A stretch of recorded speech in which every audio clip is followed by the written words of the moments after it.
হাদিস শরীফে একটা ঘটনা পাওয়া যায়। এক ব্যক্তির তিনজন ছেলে,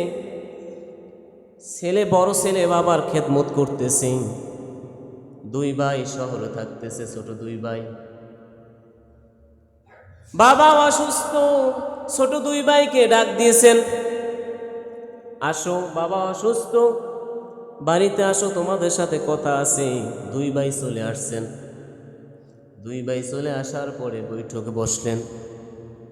বৈঠকে বসার পরে বড় ভাই প্রস্তাব দিলেন, আমি সংসারের বড় ছেলে, তোমরা ছোট দুই ভাই, আমি বাবার খেদমত করতে চাই, বাবা অসুস্থ, যদি অনুমতি দাও খেদমত করতে চাই, আমাকে যদি খেদমত দাও তাহলে বাবার সমস্ত সম্পদ তোমরা ভোগ করবা, আমার লাগবে না। জোরে বলেন সুবহানাল্লাহ। আর আস্তে কন সুবহানাল্লাহ। এখন মানুষ সম্পদের জন্য পাগল, কথা বলেন ঠিক কিনা? এখন মানুষ সম্পদের জন্য পাগল।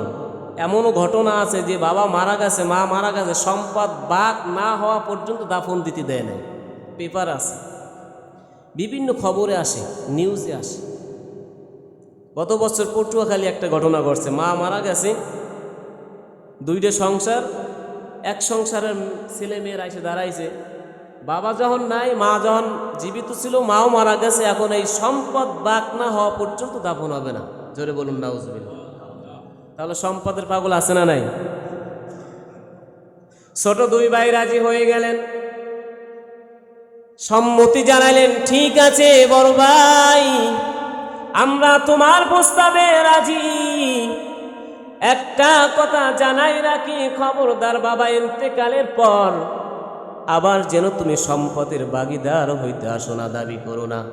বড় ভাই বললেন, আরে ভাই না, আমি তোমাদেরকে সম্পদ দিয়ে দিলাম একটা কারণে, আমার মূল্যবান সম্পদ যদি আমাকে দিতে চাও, বাবার খেদমত যদি আমাকে করতে দাও, তাহলে আমি ওই বাবার সম্পদ থেকে এক আনাও নিব না। জোরে বলেন সুবহানাল্লাহ। কয়েকদিন পরে বাবা মারা গেলেন। বড় ছেলে খেদমত করতে করতে বাবা মারা গেলেন। বাবা মারা যাওয়ার পরে প্রথম রাত্রে বড় ছেলে স্বপ্ন দেখেন, কে জানি আইসা বলে, একটা দিনার আছে অমুক জায়গায়,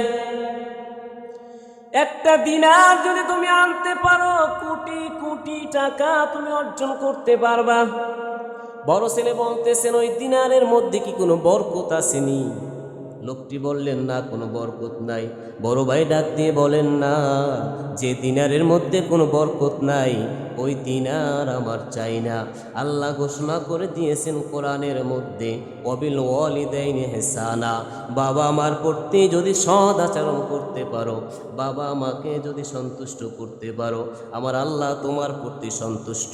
আমার আল্লাহ যদি আমার প্রতি সন্তুষ্ট হয়, একটা দিনারে যদি কেন বরকত নাই, আমি ওই বরকত সারা দিনার আনতে পারি না, ও দিনার আমার না। দ্বিতীয় রাত্রে আবার এক ব্যক্তি স্বপ্নে দেখাইলেন, অমুক জায়গায় যাও, 10টা দিনার আছে। আবার একই প্রশ্ন, ওই দিনারে 10 দিনারে কোনো বরকত আসেনি? কয় না, কোনো বরকত নাই, তাহলেও 10 দিনারও আমার না। এখন যদি আমাদের সামনে 10টা দিনার উপস্থাপন করা হয়, 10 জন খারাই দেবে, এটা আমার, এটা আমার, এটা আমার, এটা আমার। এমনও মানুষ আছে না নাই? কথা কয় না, আছে না নাই? কেমন ছেলে দেখেন, কেমন পিতামাতার প্রতি খেদমত, আর কেমন আল্লাহর প্রতি বিশ্বাস। দ্বিতীয় রাত্রে স্বপ্নে দেখলেন 10 দিনার, ওই দিনার তোমার জন্য রাখছে, নিয়ে আসো। বড় ছেলে বললেন, না, ওই দিনার যদি কোনো বরকত না থাকে, ওই দিনার আমার না, আমার জন্য আল্লাহ রাখে নাই, আমার জন্য আল্লাহ দিনার রাখতে, বরকত থাকতে হবে। তৃতীয় রাত্রে আবার এক ব্যক্তি স্বপ্নে দেখাইলেন, অমুক জায়গায় একটা মোড়ে 1 দিনার আছে, তোমার জন্য রাখা হয়েছে। বড় ছেলে আবার জিজ্ঞেস করলেন, বরকত আসেনি? বললেন, হ্যাঁ বরকত আছে, তাহলে আমার। জোরে বলুন সুবহানাল্লাহ। যে দিনারের মধ্যে, যে সম্পদের মধ্যে বরকত আছে, ওই সম্পদ আমার।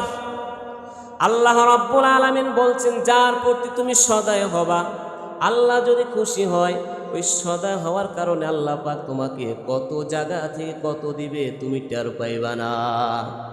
যদি বরকত থাকে তাহলে আমার, যাও নিয়ে আসো। চলে গেলেন, কুড়িয়ে কুড়িয়ে একটা দিনার পাইলেন। একটা দিনার নিয়ে যখন বাজারে গেলেন, বাজার থেকে একটা দিনার থেকে একটা মাছ ক্রয় করলেন, মাছটা বাড়িতে নিয়ে আসলেন।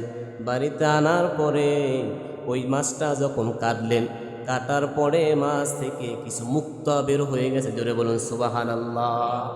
কতগুলা মুক্তা বের হয়েছে। মুক্তা বের হওয়ার পরে ওই দেশের রাজা ওই মুক্তাগুলাকে 70,000 দিনার দিয়ে কিনে নিয়েছে। জোরে বলুন সুবহানাল্লাহ। আরো জোরে বলুন সুবহানাল্লাহ। চতুর্থ রাতে স্বপ্নে দেখেন এক ব্যক্তি এসে বলেন, তোমাকে যে দিনার দিলাম একটা, ওই এক দিনারে তোমার কয় দিনার হয়েছে? ব্যক্তি বড় ছেলে বললেন, এক দিনারে আমার 70,000 দিনার হয়েছে। জোরে বলুন না সুবহানাল্লাহ। কেন 70,000 দিনার আল্লাহ তোমাকে দান করছে জানোনি? বড় ছেলে বলে, কিসের জন্য তা তো আমি জানি না। ওই লোকটি বললেন, পৃথিবীর মধ্যে তুমি যে তোমার বাবার সম্পদ থেকে বঞ্চিত হয়ে বাবার প্রতি সদাচরণ করলা, খেদমত করলা, বাবাকে তুমি ফালাই দাও নাই, আমার আল্লাহ তোমার প্রতি খুশি হয়ে গেছেন। এই খুশির কারণে আল্লাহ তোমাকে 70,000 দিনারের মালিক বানাই দিয়েছে। জোরে বলুন সুবহানাল্লাহ। খেদমতে মাদার পেদর কুন ইখতিয়ার, খেদমতে মাদার পেদর কুন ইখতিয়ার, তাশাবিয়াত মাল দৌলত বখতিয়ার, তাশাবিয়াত মাল দৌলত বখতিয়ার।